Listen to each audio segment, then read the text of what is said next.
అసెంబ్లీలో శ్వేతపత్రం విడుదల చేయడంపై హస్తం నేతలు అంతర్మదనంలో పడ్డారు.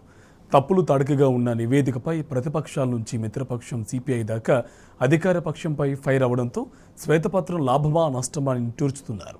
శ్వేతపత్రం విడుదల చేసి నివేదిక మీద ప్రసంగించకుండానే ప్రతిపక్షాల ద్వారా చర్చను ప్రారంభించి దీంతో సీఎం, డిప్యూటీ సీఎం, మంత్రుల మధ్య సమన్వయం లోపించినట్టు కొట్టొచ్చినట్టు కనిపిస్తోంది.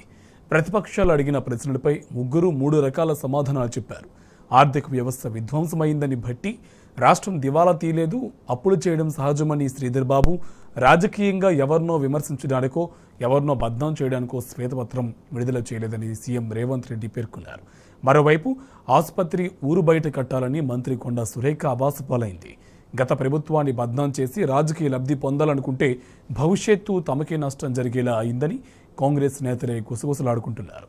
అనవసరమైన చర్చ పెట్టి రేపటి నుంచి అప్పులు పుట్టకుండా చేసుకున్నామనే భావనకు కాంగ్రెస్ శాసనసభాపక్షం వచ్చినట్టు కనిపిస్తుంది. ఇదే అంశంకి సంబంధించి మరింత సమాచారం మా కరెస్పాండెంట్ ప్రదీప్ మనకి ఫోన్ లైన్లో అప్డేట్స్ అందిస్తారు. ప్రదీప్, అప్డేట్స్ ఏంటి?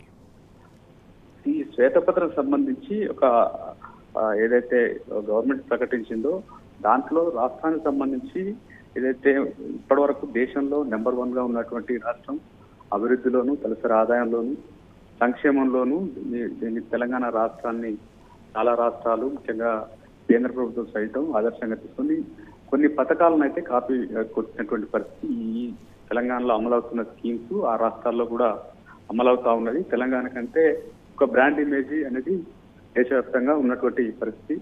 దీన్ని ఆదర్శంగా తీసుకొని చాలా రాష్ట్రాలు కేంద్రం ముఖ్యంగా రైతు బంధును తీసుకొని కిసాన్ కానీ లేదా ఇతర అనేక కార్యక్రమాలు ఇస్తున్నాయి. మొత్తానికి ఇంటింటికి మిషన్ భగీరథ ద్వారా నీళ్ళు ఇచ్చేటువంటి కార్యక్రమం కూడా అర్గర్ అనే జల్ అనేటువంటి కార్యక్రమం ద్వారా కూడా ఇస్తున్నటువంటి పరిస్థితి. అయితే ఇప్పుడు కావాలని ముఖ్యంగా 10 ఏళ్ల కాలంలో బీఆర్ఎస్ ప్రభుత్వం చేసినటువంటి అభివృద్ధి కార్యక్రమాలకు సంబంధించి కావచ్చు లేదా తెలంగాణ ప్రభుత్వం ఈ 10 ఏళ్ల కాలంలో గతంలో 2014కు ఏ రకంగా ముందు ఏ రకంగా ఉండే ఈ 2023 వరకు ఏ రకంగా ఉంది, ఏ రకమైనటువంటి మార్పులు వచ్చాయి, గ్రామాల్లో కానీ పట్టణాల్లో మౌలిక వసతులు ఏ రకమైన కల్పన జరిగింది, జిల్లాల ఏర్పాటు, జిల్లాలకు సంబంధించి కలెక్టర్ కార్యాలయాలు కావచ్చు, సచివాలయం కావచ్చు, ఇతర కార్యక్రమాలకు సంబంధించి రూపురేఖలన్నీ మారినటువంటి పరిస్థితి. అయితే ఈరోజు తెలంగాణ రాష్ట్రం దివాలా తీసిందనేటువంటి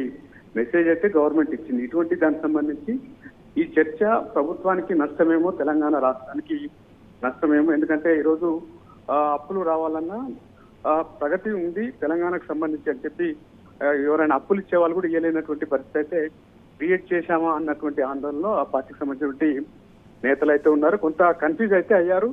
అటు ఏదైతే మంత్రులకు మాట్లాడిన సందర్భంలో కావచ్చు లేదా సీఎం మాట్లాడిన సందర్భంలో దానికి ఒకటి అంటే వీళ్ళ సమన్వయం లోపం అయితే కనిపించినటువంటి పరిస్థితి. మొత్తానికి ఈ డిస్కషన్ పెట్టడం వల్ల మేము ఇంప్లిమెంట్ చేయాల్సినటువంటి స్కీమ్స్ అప్పులు కావడం వల్లనే మేము చేయలేకపోయామని చెప్పేటువంటి ప్రయత్నం చేసినప్పటికీ ఇటు రాష్ట్రానికి సంబంధించినటువంటి అంశం మిగిలిన పక్షాలు కూడా అదే వర్షం కూడా వినిపించినటువంటి పరిస్థితి. ఎందుకంటే మన రాష్ట్రాన్ని మనం తక్కువ చేసి చూడడం కాదు. ఎందుకంటే ఇప్పటికే 10 ఏళ్ల కాలంలో అనేక కార్యక్రమాలకు సంబంధించినటువంటి ఆదర్శంగా దేశంలో ఉన్నటువంటి నేపథ్యంలో దాన్ని మనమే తక్కువ చేశామా అన్నటువంటి ఒక చర్చ కూడా జరుగుతున్నటువంటి పరిస్థితి.